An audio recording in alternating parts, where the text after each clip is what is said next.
Bonjour à tous, alors aujourd'hui je vous propose de faire avec moi ma routine de stretching. C'est une routine que je fais une fois par semaine, voire 2 fois quand je peux. Ça me fait beaucoup de bien, et mentalement et physiquement. J'ai beaucoup de clients qui m'ont demandé à avoir une petite routine comme ça à faire de stretching à la maison. Donc là je vous propose la mienne. Moi elle me prend 1 heure. Après, c'est pas obligatoire qu'elle vous prenne 1 heure, c'est parce que je tiens les positions, donc je tiens chaque position 5 minutes. Mais vous n'êtes pas obligé de faire comme moi, vous pouvez tenir moins longtemps. Moi, je vous recommande de tenir au minimum 2 minutes. C'est comme ça qu'on peut avoir les meilleurs effets au niveau de l'assouplissement. Mais donc, les 5 minutes ne sont pas obligatoires. Si vous tenez déjà 2 minutes, ce sera très très bien. Donc forcément, si vous tenez 2 minutes, eh bien, ça vous prendra moins de temps que 1 heure, car il y a 7 exercices. Donc moi que je tiens 5 minutes chacun, sachant qu'il y a des exercices qu'on double, puisqu'il y a des exercices unilatéraux. Mais voilà, si vous tenez 2 minutes au lieu de 5, ça vous prendra un petit peu moins de temps. Je vous laisserai faire le calcul. Donc là, on démarre. Moi, j'aime bien démarrer comme ça. Donc vous allez voir, l'enchaînement est pratique parce que les positions vraiment s'enchaînent. Donc là, je commence déjà ici, jambes bien tendues. L'idée, c'est de ne pas du tout fléchir les genoux. Il faut vraiment que les genoux restent collés au sol. Et là, je vais venir enrouler ma tête, puis mes épaules. Et en fait, petit à petit, j'essaye d'arrondir vraiment toute ma colonne. Et après, j'essaye d'aller attraper ce que je peux devant. Donc, vous n'êtes pas du tout obligé d'attraper vos pieds. Vous attrapez vraiment ce que vous pouvez. Vous pouvez prendre une serviette pour mettre derrière les pieds. Si vous n'attrapez pas vos pieds et que vous voulez vous tenir à quelque chose, ça peut être très bien. Sinon, vous posez simplement vos mains là où vous arrivez. Le but, donc comme je disais, c'est de ne pas fléchir les genoux et surtout de ne pas avoir mal dans les positions. Il ne faut pas qu'il y ait de douleur spécifique. On doit sentir que ça étire, mais on doit être capable du coup de tenir les 2 minutes. Donc là, je me relâche bien, vraiment relâcher complètement la tête, les épaules, le dos. On détend tout, on relâche tout et on maintient comme ça sa position. Donc, en gardant vraiment la tête, les épaules, le dos complètement relâchés. Et vous verrez qu'avec le temps, vous allez gagner quelques centimètres, quelques millimètres. Donc ce que je vous propose à chaque fois pour les positions, c'est de bien écouter mes consignes, mes conseils, on va dire, pour les réaliser. Et ensuite, vous pouvez avoir un petit chronomètre à côté de vous que vous lancez avec votre montre ou quoi. Et vous tenez du coup votre position le temps que vous voulez. Donc entre 2 et 5 minutes, voire 10 minutes. Moi, des fois, ça m'arrive quand j'ai des mouvements qui me font vraiment du bien. Je peux aller jusqu'à les tenir 10 minutes. Donc vraiment, vous faites comme vous le sentez. Donc là, on maintient cette position du coup entre 2, 5 minutes, voire plus si besoin. Donc en essayant de sentir qu'on est vraiment complètement relâché et que les genoux restent bien tendus. Donc là, ça doit étirer normalement tout l'arrière au niveau des mollets, l'arrière des cuisses, le dos, ça peut même monter jusque dans la nuque. Très important de bien garder la nuque relâchée, comme ça vous étire également tout l'arrière. Donc vraiment, ça c'est un très très bon mouvement pour toute la chaîne postérieure. Donc celui-ci du coup entre 2 à 5 minutes. Ensuite moi je vais ramener ma jambe comme ça, donc c'est un demi-papillon. Je crois que la position ça s'appelle position 4, mais bon on s'en fiche un peu du nom. Donc là je vais ramener mon pied ici contre mon genou. Si vous êtes un peu plus souple, vous pouvez bien le remonter contre votre cuisse. Le genou de l'autre côté en ouverture et là vous laissez descendre tout doucement. Donc toujours pareil en relâchant bien la tête, les épaules, le dos et vous laissez descendre le long de la jambe avant. Moi ça a bien m'étirer dans le bas du dos ici à droite, vraiment ça me fait un bien fou. J'ai souvent des contractures ici, donc ça me fait beaucoup de bien. Et je vais tenir du coup ma position comme ceci. Donc encore une fois, vous n'êtes pas obligé d'attraper vos pieds. L'idée c'est de garder cette jambe là bien tendue, pas pliée, sinon ça sert à rien, ça étire moins du coup l'arrière. Donc vraiment garder la jambe tendue et on va chercher le plus loin possible devant. Donc toujours pareil, sans souffrance. Il faut que ça étire un peu, mais pas de douleur. Et on prend le temps du coup de bien tenir la position. Donc forcément, je tiens 5 minutes du coup d'un côté et après je fais la même chose de l'autre côté. Je tiens les 5 minutes, pareil, de l'autre côté. Donc, je vais attraper ce que je peux attraper et je tiens. Ensuite du coup, après cette position-là, je fais la position papillon. Donc comme ceci, je ramène mes 2 pieds l'un contre l'autre. Je ramène les pieds le plus possible vers moi et je laisse descendre mes genoux. Et là, je vais tenir comme ça. Moi, ce que j'aime bien ajouter, c'est quelque chose qu'on fait beaucoup à la danse et moi, j'ai beaucoup de mal à le faire. Je pense que dans cette position, mes hanches ne sont pas du tout mobiles. Parce qu'en fait, j'ai du mal à descendre. Quand je regarde les autres filles par rapport à moi, moi, je suis vraiment nulle. Donc, du coup, je m'entraîne un petit peu à le faire. Donc là, en fait, je vais reculer un petit peu les fesses je vais essayer de placer mon bassin en antéversion, donc comme si je voulais creuser en fait le dos, et je me laisse descendre doucement vers l'avant, mais en essayant de garder le dos plat en fait au maximum. Après, on peut le faire aussi en relâchant complètement, donc en le faisant avec le dos rond, ça fait beaucoup de bien aussi. Mais moi, comme j'ai du mal en gardant vraiment le dos plat, ben, j'essaie de m'entraîner à le faire avec le dos qui reste ici plat, donc sans arrondir en fait le dos, et j'essaye de descendre le plus bas possible, donc d'amener la poitrine en fait le plus bas possible vers le sol. Donc là, il y a plusieurs variantes, soit vous restez comme ça, c'est très bien, soit vous pouvez faire comme moi, essayer de descendre avec le dos plat, ça étire un peu plus ici au niveau de l'aine, ou alors du coup le dos vraiment en rond, donc relâcher complètement la tête, les épaules, etc. On peut aussi faire cette version du papillon complètement allongé, ça fait beaucoup de bien aussi, ça m'arrive également de cumuler les deux, je le fais un petit peu comme ça en position assise et un petit peu du coup complètement couché sur le dos, les deux jambes écartées. Ça c'est très très bien, je trouve que ça étire beaucoup plus au niveau du psoas, donc voilà, moi ça me fait beaucoup de bien. Donc testez les différentes variantes et vous voyez ce qui vous plaît. Donc pareil, cette position je la tiens entre 2 et 5 minutes, bien sûr entre les 2 et 5 minutes, enfin pendant mes 5 minutes où je tiens, je peux changer un petit peu la position. Je peux faire pendant 1 ou 2 minutes le dos plat, après je peux mettre un peu le dos rond. Donc voilà, je ne suis pas du tout stricte avec moi-même quand je le fais. J'essaie en fait justement de bouger un peu dans les angles qui me font du bien, ou quand je sens que ça me tire, etc. Bah là du coup je vais prendre cette posture-là. Dès que je sens que ça m'étire bien quand je vais dans cet angle, je peux me déplacer un petit peu à droite, un petit peu à gauche.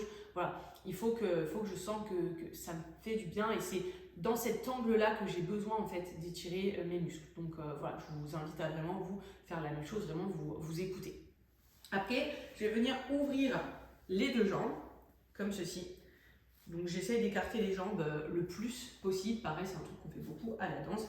Et moi, je ne suis pas forcément hyper souple de cette position. Donc c'est vraiment des positions que je m'entraîne à avoir. Donc j'écarte les deux jambes au maximum et je me laisse descendre doucement vers l'avant. Et donc là, pareil, je viens complètement relâcher. Là, j'essaye pas forcément d'avoir le dos plat. Je détends vraiment tout. Je relâche la tête, les épaules, le dos. Et là, je me laisse vraiment descendre. Et je vais tenir cette position. Pareil, celle-ci, en général, j'aime bien la tenir carrément 10 minutes.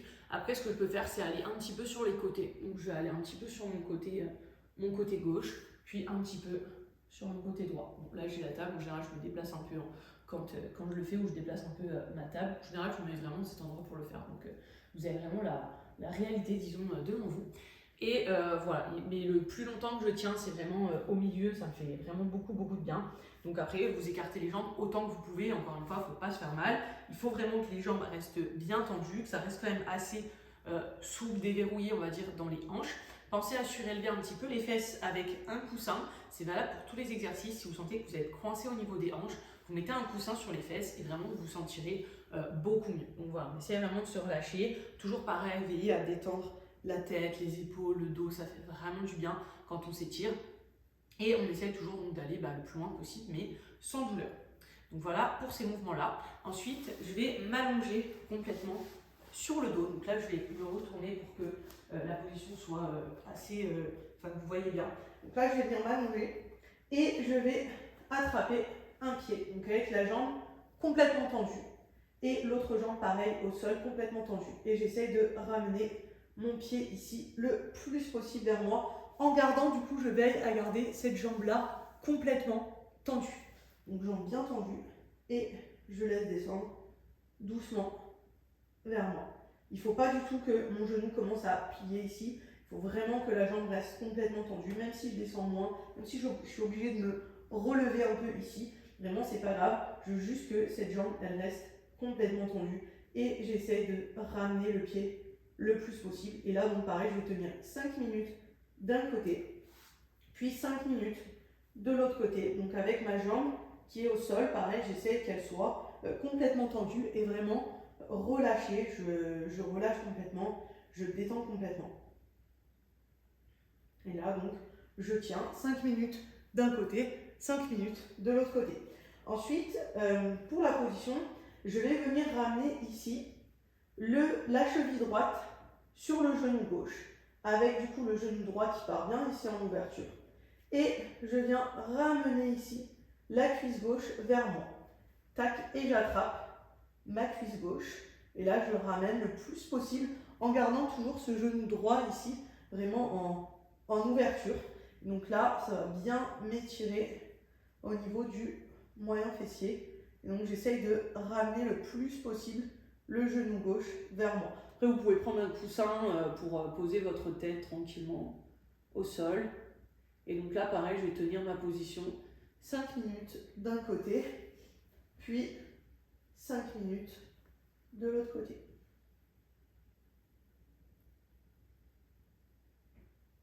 Tac. On peut appuyer aussi, quand on est ici, on peut appuyer un petit peu sur le genou pour l'amener encore plus ici vers l'extérieur. Si ça vous fait davantage de bien, c'est possible. Et normalement, on va sentir que ça tire vraiment dans la fesse. Voilà pour les exercices allongés. Ensuite, je vais me remettre comme ceci. Là, j'aime bien avoir quelque chose pour m'appuyer, donc c'est pour ça que je le fais ici. Je vais venir avancer un pied, donc du coup, je suis sur un genou. J'avance un pied, donc il ne faut pas hésiter à l'avancer vraiment loin devant. Et là, je vais laisser descendre mon bassin vers l'avant. Donc, je fais descendre le bassin le plus possible vers l'avant. Là, on essaye que le genou soit à peu près au niveau du talon. C'est pour ça qu'il ne faut pas hésiter à bien avancer le pied de la jambe avant. Et là, ça va étirer normalement dans l'aine ici de la jambe arrière. Moi, ça me fait beaucoup de bien. Je suis très raide au niveau de mes psoas. Donc du coup, ça me fait beaucoup de bien quand je les étire. Donc là, le but, c'est de descendre le plus bas possible. De temps en temps, j'essaye de revoir aussi mon grand écart quand je fais ça. Là, je ne le ferai pas parce que ça fait pas longtemps que je le tiens. Donc j'essaye de tenir assez longtemps. Une fois que c'est bien assoupli, là, j'essaye de repasser sur mon grand écart, de le revoir, pour essayer surtout aussi de le conserver. Donc là, l'idée, c'est de bien descendre le bassin. On peut rester bien droit comme ça, ou on peut se pencher un petit peu en avant si on veut relâcher, toujours pareil, le dos. Donc il n'y a pas forcément de bonne manière. L'idée, c'est de sentir avec soi-même comment ça nous fait du bien. On conseille parfois de rentrer un petit peu le pied ici vers l'intérieur. Ça peut permettre de sentir un petit peu plus, ou alors de pousser un petit peu plus ici le genou vers l'extérieur. Si vous êtes un peu coincé dans la hanche ici, des fois, ça me fait du bien. Je sais que de l'autre côté, je le fais parce que ma hanche droite est un peu plus coincée que ma hanche gauche. Donc, je pousse un peu, tac, mon genou ici, je le décale un peu vers l'extérieur. Et là, du coup, ça me permet d'avoir un petit peu plus d'amplitude et de bien sentir ici dans l'aine.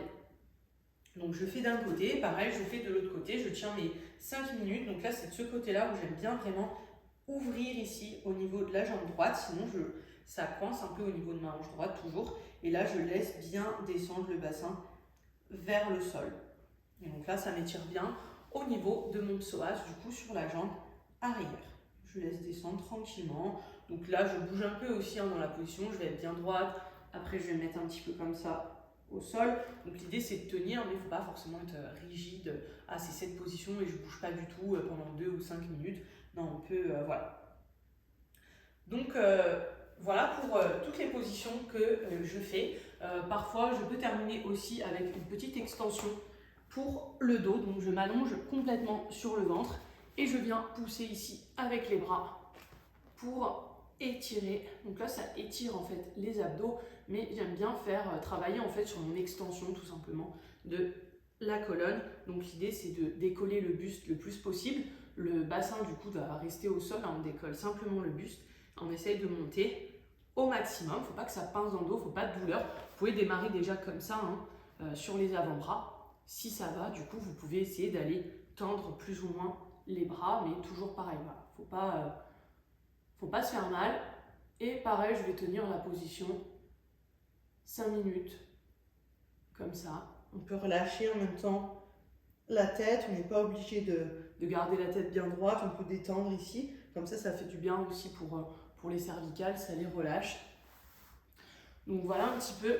Là, vous avez eu je vous ai même donné 8, j'avais 17 au départ, mais je vous ai mis le petit dernier que je fais aussi de temps en temps. Donc là, vous avez les 8 exercices que je fais très régulièrement. Enfin, ceux-là, je les fais pratiquement tout le temps. J'alterne des fois entre certains des exercices parce que je priorise ceux qui me font vraiment du bien sur le moment en fonction des petites douleurs que je peux avoir, etc. Mais voilà, vous avez la routine que je fais chaque semaine, donc je vous conseille vraiment de le faire. Tenez au moins 2 minutes, c'est ce qui permet en fait votre muscle, quand vous l'étirez, il a ce qu'on appelle un réflexe myotatique, c'est-à-dire que dans les premières secondes, quand vous étirez votre muscle, il va se sentir un petit peu agressé, donc du coup il va se recontracter par réflexe, donc ce qu'on appelle le réflexe myotatique. Il a peur d'être déchiré entre guillemets, donc tac, il se resserre pour pas que vous le cassiez. Et c'est seulement au bout d'un certain temps, donc on préconise à peu près au bout de 1 minute 30 environ, le muscle va comprendre que ah c'est bon, je peux me relâcher, je peux me détendre. Donc c'est à ce moment-là du coup qu'il va vraiment pouvoir gagner en fait en souplesse, en relâchement, en assouplissement. Donc c'est pour ça qu'on conseille vraiment au minimum 2 minutes de tenir ces positions. Moi, plus je tiens, mieux je me sens, donc c'est pour ça que je vais jusqu'à 5 minutes. Et puis j'aime bien, comme ça je fais vraiment, j'ai ma petite routine de 1 heure pile, en fait je fais chaque mouvement 5 minutes et je sais que ça me dure tout pile 1 heure. Donc voilà, c'est parfait pour moi, mais après vous faites au moins les 2 minutes et ce sera déjà vraiment très bien. Voilà, j'espère que cette vidéo vous aura plu. N'hésitez pas à me dire si vous voulez d'autres exercices comme d'autres routines comme celle-ci. Avec peut-être des mouvements plus ciblés pour certaines douleurs éventuellement que vous pouvez avoir. Voilà, mettez-moi vos idées en commentaire, comme ça je pourrais vous faire une prochaine vidéo. À bientôt!